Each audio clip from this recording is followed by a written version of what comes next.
A lot of people have been asking, how do you change a reed valve? Well, reed valves are easy and tricky at the same time to change. And I'll show you why. Now, generally, all you need is a Phillips screwdriver like this, because there will be 3 little Phillips on each side. Now there's only 2 on this one, on the reed cage. This is what's called a reed cage. Now, for example, I'm going to use my CT reed cage, and this only has the reed on one side but not the other. Now you can see the reed cage is nothing more than a plastic housing with 4 windows, 2 on each side, 2 here and 2 on the other side. It has 2 reeds. One reed is right there, or right here, and the other is right there. Now, just like the book states here, this is your reed valve on an old, simple diagram, but your flow path for your fuel comes in right here. Your reed valve is naturally shut. Right here, this shows the valve open, so it lets fuel in. Now how this works is, as the piston is traveling upwards, it creates a vacuum. That vacuum opens the valve and sucks in fuel. The valve itself does not open mechanically or anything. It's all done by vacuum and pressure. Now, as the piston is going up towards top dead center, which is right here, it reaches the end of its vacuum cycle, which means it has a full charge of fuel right down in here. Now, as the piston comes down, it starts to pressurize all the gas in the crankcase. When it pressurizes the fuel, that back pressure closes the valve and creates a sealed unit inside here. And when it creates a sealed unit, then the fuel charge goes up through these ports, and these are called inlet ports, here and here and here. The piston starts to come down towards the bottom here, and the fuel is forced up into these ports, and then they are released into the top of the cylinder above the piston here. So that's a little bit of the mechanics of how the reed valve works. Now, this book is a Bible on reed valves, and it shows from top dead center where the piston port closes, the reed valve closes and opens, and you have to be a NASA scientist to understand all of it, which I don't. But this is another interesting diagram. This shows a newer type of reed valve, that the kind like I have, in a pyramid fashion, and both the reeds are open, as you can see, and these are the same exact the way I explained the first one. Now, on these reeds, they're naturally closed here.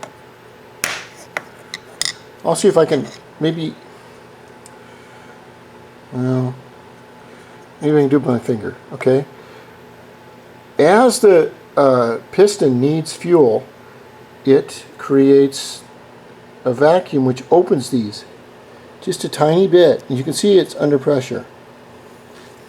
It opens both of them at the same time, and as the back pressure comes back up to the top of the reed cage, it closes them and no pressure can get back through. It's a one-way valve. It only allows the fuel to go this way and into the cylinder, and that's it. Now, to take these off, this one has 3. All we need to do is take these 3 screws off to replace your racing reeds, like here. Now I want you to notice something very closely. If you'll notice on this reed, and if you will notice on this reed, and if you will notice on this 2-stage reed, that the holes are not set perfectly, that they have wiggle room. Now there's a reason for that. Your center is where it's supposed to be, but the reed can be moved this way or this way against the reed cage, right here, or right here.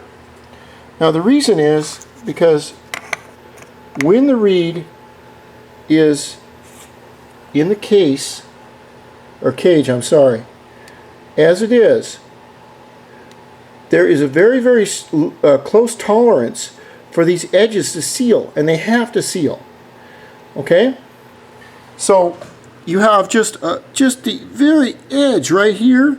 They go. You can see even, well, you can't see it, but just a little tiny bit of the edge here, all the way up to here. God, that laser is kind of cool, isn't it? I'm trying to get a good reflection. That's kind of neat. Look at that. Wow, man, that is cool. So that's why we have the offset holes.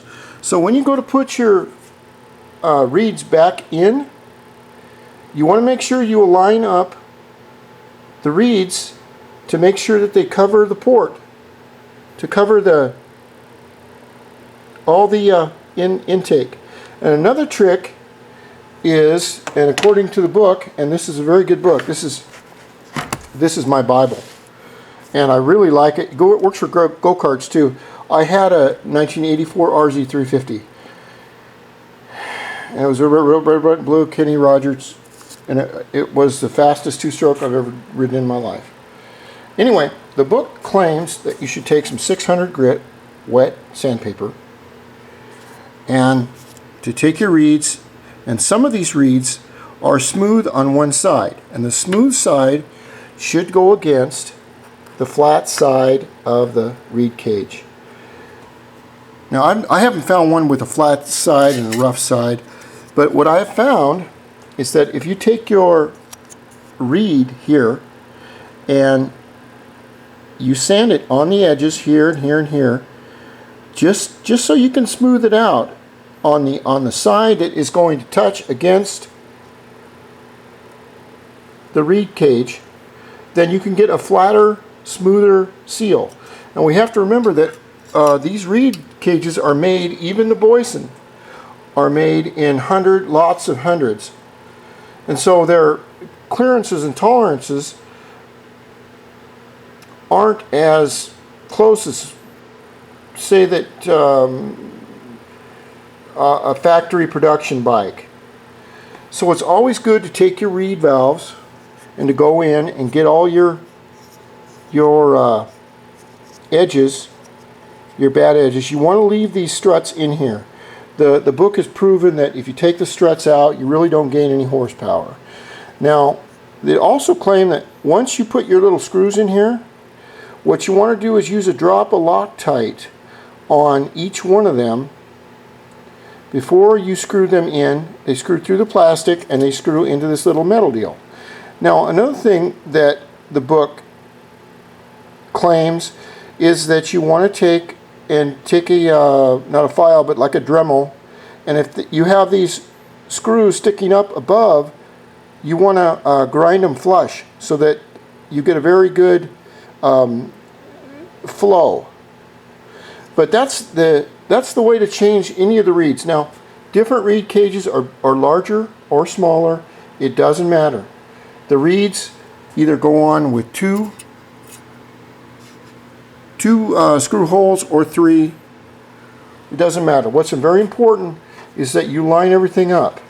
And I'm running out of time, so for 10 minutes, and that's the way you do it. Thank you.